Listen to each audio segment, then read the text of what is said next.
Assalamu alaikum. Hi dear students. Hope all are keeping well.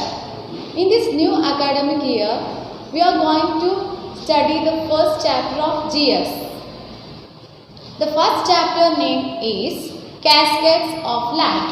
See, Cascades of Light.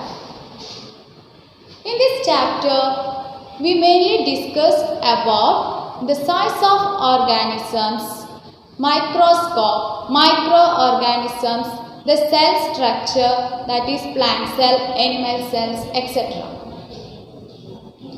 First, we have to study about the size of various organisms.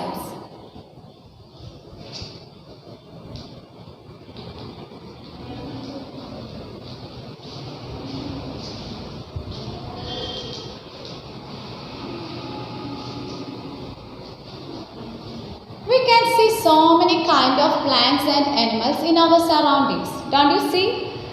Yes, we can see which are the common animals or organisms that you found in your surroundings daily. You can see cat, dog, cow, goat and small creatures like ants, beetles, butterflies, etc. But all these organisms have the same size?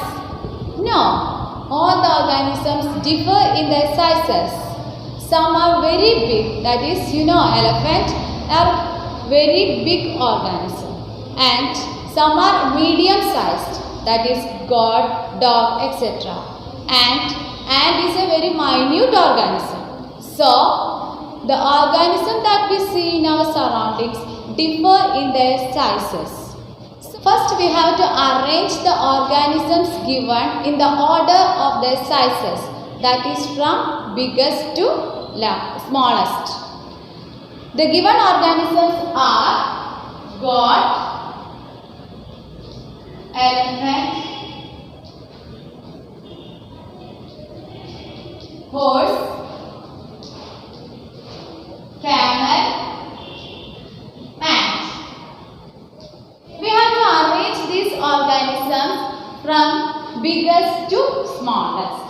So, we have to write like this. Which is the biggest among these? Biggest among these is elephant.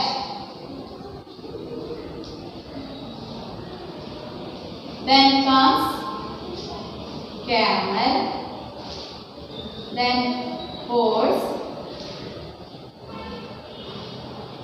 Then goat, and finally ant. From this table, we can see that elephant is the biggest one and ant is the smallest one. The ant is a minute organism present here, isn't it? But how can we see this minute organism in a bigger size? We can use a special device. Did you see hand lens? Hand lens is used to see this minute organism ant in a bigger size. When we look the ant through this hand lens, we can see it in a bigger size. Is there any creature smaller than ant? Yes, there are a lot of organisms smaller than ant. Last year we have studied, you have studied in 5th standard, about microorganisms. Do you remember it? Which are the microorganisms you have studied last year? Bacteria, virus, etc. And also you have studied the diseases caused by these organisms and also some useful effects of these organisms. There are some organisms that cannot be seen with our naked eye. Such organisms are called microorganisms. That is, these organisms we cannot observe through our naked eye but can see only with help of a special device, and this special device is called microscope. This is a microscope and you can see the microorganisms under this device. That is microscope.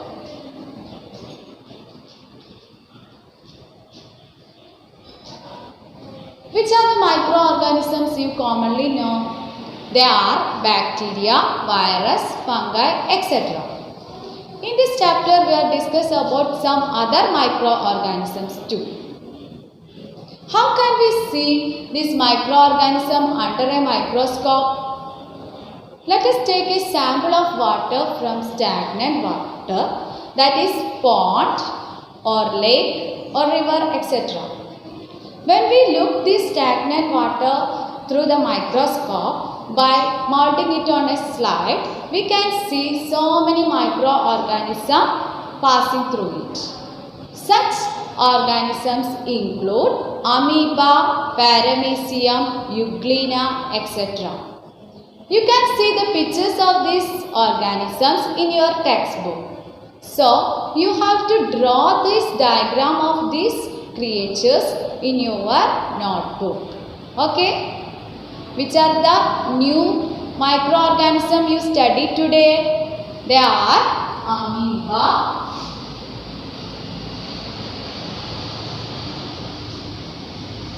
paramecium, euglena. So we can say that microorganisms are largely found in stagnant water, dirty food and polluted air. So to keep healthy our body, we should eat clean food, drink pure water.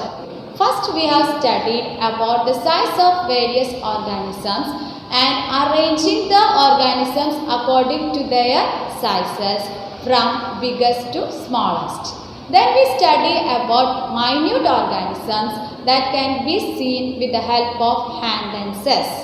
Then we study about microorganisms that can be observed only under microscope. I hope you have understood today's class. You have to complete the work while coming for the next class. See you again. Thank you.